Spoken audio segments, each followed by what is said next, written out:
Hello, everyone. Welcome back to the episode of Just Say Guay. I'm your host, George Guay. Today I'm joined by Greg Printz of the San Diego Gulls, who's also a Providence College hockey alum. Greg, thanks for coming on the show.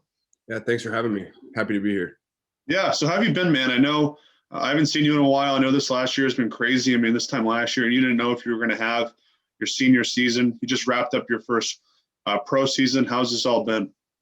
It's been a wild ride from not knowing when we were going to have a season to playing a shortened season, and then being able to go out to San Diego for almost 2 months and play 13 games out there, and then get a nice taste of the AHL before my first full season next year. And then I've just been home relaxing for the last 3 weeks, finally getting a much needed break, and then I'm going to head out to Connecticut to start training at Ben Prentice for the rest of the summer. So. Yeah, sounds like a great plan. So I got to ask, I know it's tough to make that transition to leave college and then go play pro. It was a long year, I bet, for you guys to follow all the rules at school. I know a lot of people weren't following them. As you can see, there was an outbreak that happened. Are you happy that that part of it's over? Yeah, that was tough to deal with from the hockey standpoint, just not being able to go out and do much. And like, you're kind of just all hockey, or school. So you didn't really have much diversity when you came to doing anything. So it was hard to get your mind away from the game if you were struggling or if the team was struggling. But I think we did a pretty good job of that, just getting together as a team and trying to deal with that stuff. And then obviously the change out to San Diego was big, just because it's a completely new environment, new teammates, and every day is completely different than what it was in college. So that was a much needed change in a time of a lot of unknowns that we'd had to deal with for the last 8 months that we never had to deal with before. So that was good. Yeah, and you were one of the big leaders in the team. You know, you were the captain. So I got to ask, how hard was it to trying to figure things out on your own, and then let alone try and lead other people through a tough situation? Yeah, it was definitely difficult because we started these talks with the coaches, me, Callie, and Tice. We started meeting with the coaches almost back in April when we knew COVID was going to be a problem and we knew it was going to go throughout our season. And we were just talking about how we need to make sure that there's no outbreaks in season so we don't miss any games. And then basically like setting a precedent that we have to lead by not doing things that we want to do so nobody else will go out and do those. So it was definitely tough because especially being a senior, like, you know how much fun senior year is and going down and hanging out with all your buddies, but it had to be like such a different year. And I think we did a pretty good job of it. I think we only had one game canceled because of us. So other than that, I think we did a pretty good job handling that, but it was definitely a difficult task. Yeah, and definitely through difficult times. It was awesome to see you guys play. So let's backtrack a bit. You're from Virginia. What is the hockey culture there like, and what was it like growing up a Capitals fan?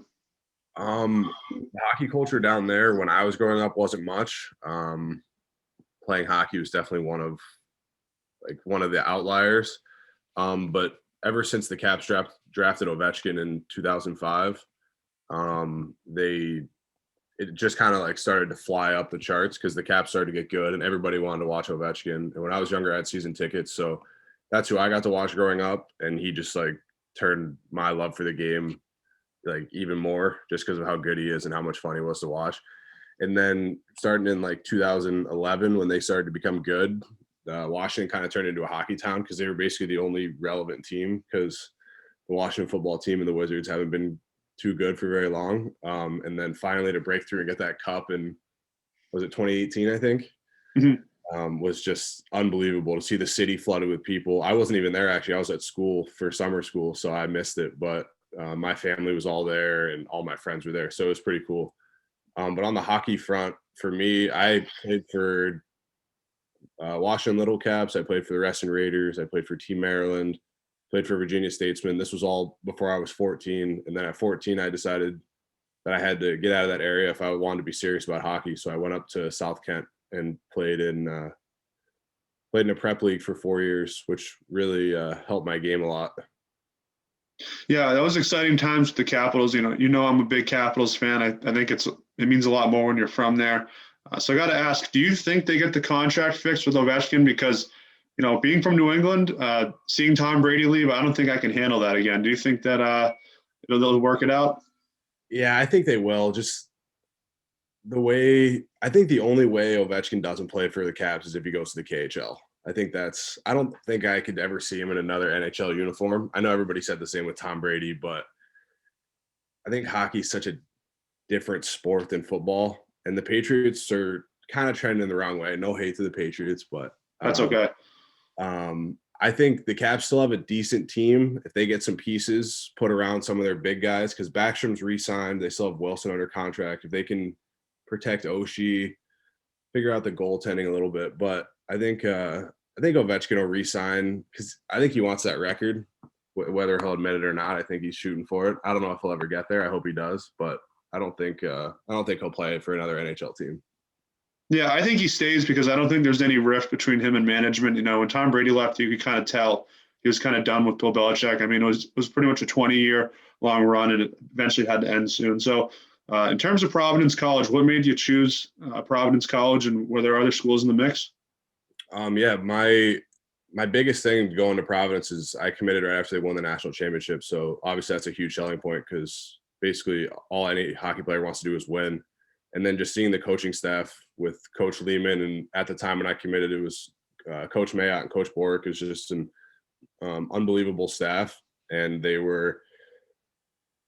was second to none, so you couldn't beat it. And then obviously the staff just kept getting better and better when Mayo left and Bork left, and we got Rolston and Beeler. So everything was great on that front. And then a couple other schools were in the mix. I didn't wait too long in the process. I was talking to Harvard, and then it was actually funny. So I was getting recruited to UNH pretty hard by Bork, and then Bork switched to Providence. So that's basically how I got in touch with Providence, because he brought me over there. And then basically I committed to there after touring, seeing the facility, seeing the campus, and then obviously seeing him win the national championship. It was just basically the icing on the cake. So.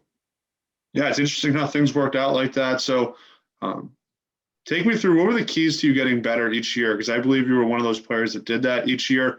You know, your freshman year, you come in as a guy who's on a team with a lot of great forwards, Eric Foley, Brian Pino, Casper Bjorkquist, the list goes on. Your sophomore year, you contribute to a Frozen Four run. And then your senior and junior year, you're one of those guys who really contributes on offense at a high level. What was the key to getting better each season? The biggest thing was just making sure I had really good summers, making sure I was skating and working out and taking all the criticism from the coaches over the year and turning that and like fixing just little pieces of my game. So coming in my freshman year, I knew I was going to be like a third, fourth line. We had a great team, obviously all those guys in front of me. So I knew that I just had to succeed at that role. And then just trying to get in between freshman and sophomore year, I was at school for almost 3 months, just trying to get stronger and faster. And I think that really panned out. Of course, the two guys in front of me were still Casper and Brandon Duham. So there was no way I was beating those guys out. You've seen how well they've been doing and how well they did in college. So I think it was just kind of the same thing, just taking it as it comes and just doing everything I can to help the team, because we had another really good team. And then junior year was super exciting because we lost a bunch of guys. And just coming back, I knew I was going to be like a big part of the team. And same with senior year. So it was just pretty exciting for me. So it just gave me the motivation to work every summer and just try to keep getting better. Yeah, and you certainly did that your sophomore year. And, you know, your freshman year, you guys had that really tough loss in Notre Dame, but you guys bounced back. You know, there's a ton of teams out there who lose in the playoffs and it kind of rattles them the whole offseason. They never bounce back. You know, it happens in the Super Bowl all the time with the NFL. So what was the key to you guys coming together and saying, hey, most of the guys are coming back, we can really make a run at the Frozen Four? Yeah, that was a big thing we talked about right after that Notre Dame game, because obviously it was a heartbreaking loss. Like the last 30 seconds they scored and just the way it happened. But we had a great core group and we knew that. So as soon as we got back, we started, we took our 2 weeks off, got together. But then after that, we had a team meeting and Coach Lehman was harping on it, and Vinny and Bryson and Casper.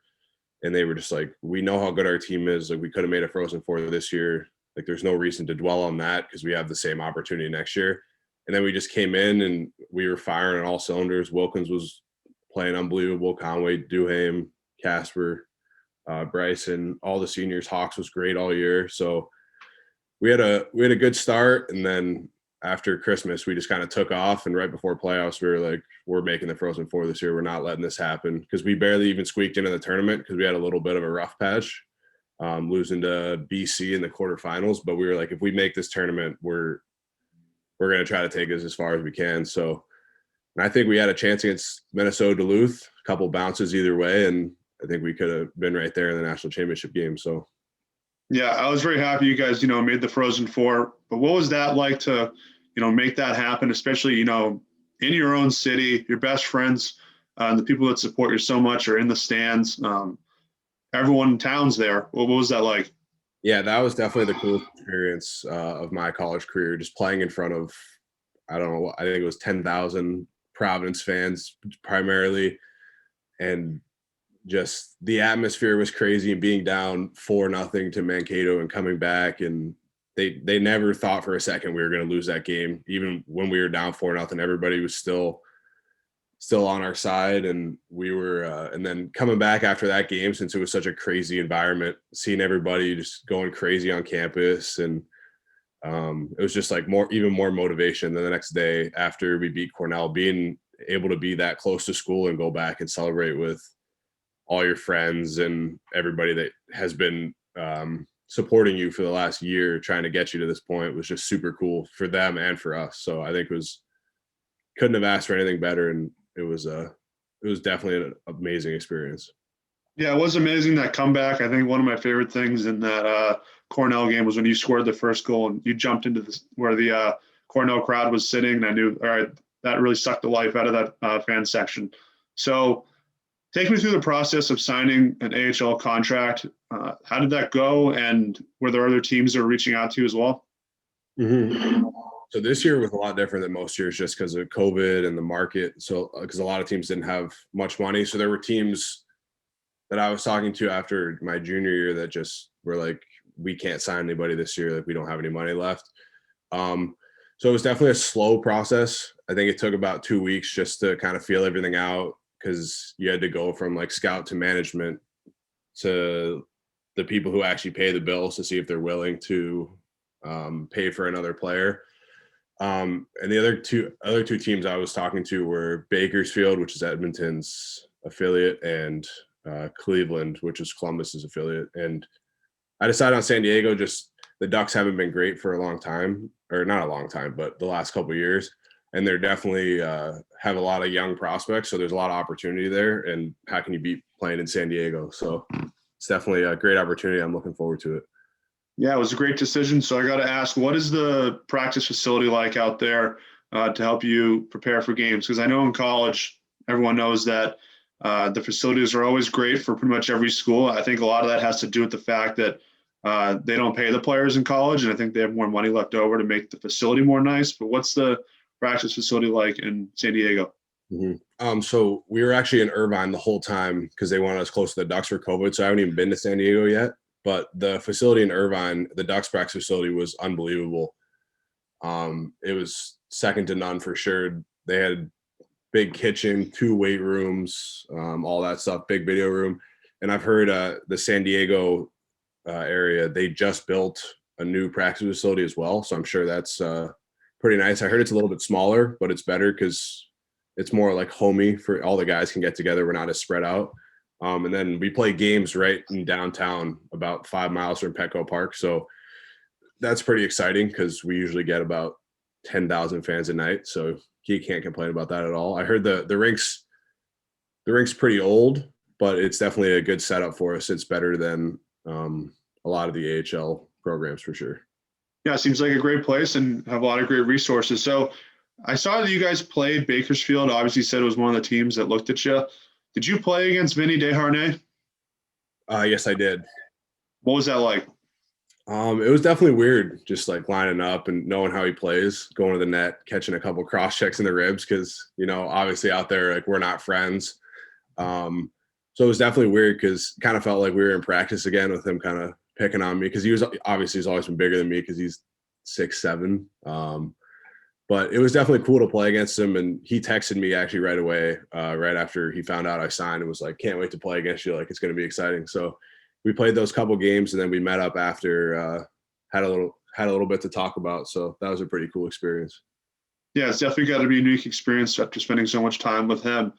So one of my other questions is, what's it like to have a guy like Trevor Zegras on your team? It seems like he had an unbelievable year, arguably the best freshman in Hockey East, wins the MVP in the World Junior Championships, and even made an impact with the Ducks before going back to the Gulls. What's it like to have a guy like that on the team? Yeah, Z's a world-class player. Just getting to watch the stuff he does every day in practice is just unbelievable. Every time he goes on the ice in a drill, you're just basically in awe, and you're just like, how can he do this stuff? And then when he translates it to a game, it's just even more impressive. And then from translating to the AHL to the NHL and doing a lot of the stuff that like I wouldn't even try in practice, and he pulls it off in games consistently. It's just unbelievable to watch. And then seeing his transition from college to the World Juniors, he's just gotten so much better over the last 2 years. So he's just unbelievable every day. And it's just something you don't get to witness very often. So definitely, I definitely take it in when I can. Yeah, definitely for sure. I remember watching him when he was playing for BU at Providence. I thought it was insane that he left after 1 year, given the fact that, pretty much everyone on that USA National Development Team, they stayed around for a second year. I know Jack Hughes is the exception because he went pro without going to college. But yeah, what a great player. And my last question is, you're going to Connecticut to train. What are you trying to build on going into next year? Just going to try to keep working on my skating, so my lower body strength and then just overall speed. So I think it's just the stronger I get and the more fundamentals I get in that regard, it'll help me on the ice. And they have a unbelievable program out there. Ben Prentice trains some of the best athletes all over the world for hockey and even for some other sports, football and baseball. So it's an unbelievable spot. This will be my third summer there. And then just get everything I can out of that for 8 weeks and then head back to California to start training with the Gulls and Ducks skating coach, and then see how that translates into the season. So I'm really excited and looking forward to it. Awesome. Yeah. And that sounds like a great plan. And you mentioned it's your third season there, and things have really improved over the years for you since going there. So, Greg, thanks for coming on my show. We'll stay in touch. Awesome. Thank you very much. Thanks for having me. Yep. Have a good one, man. You too. Thank you.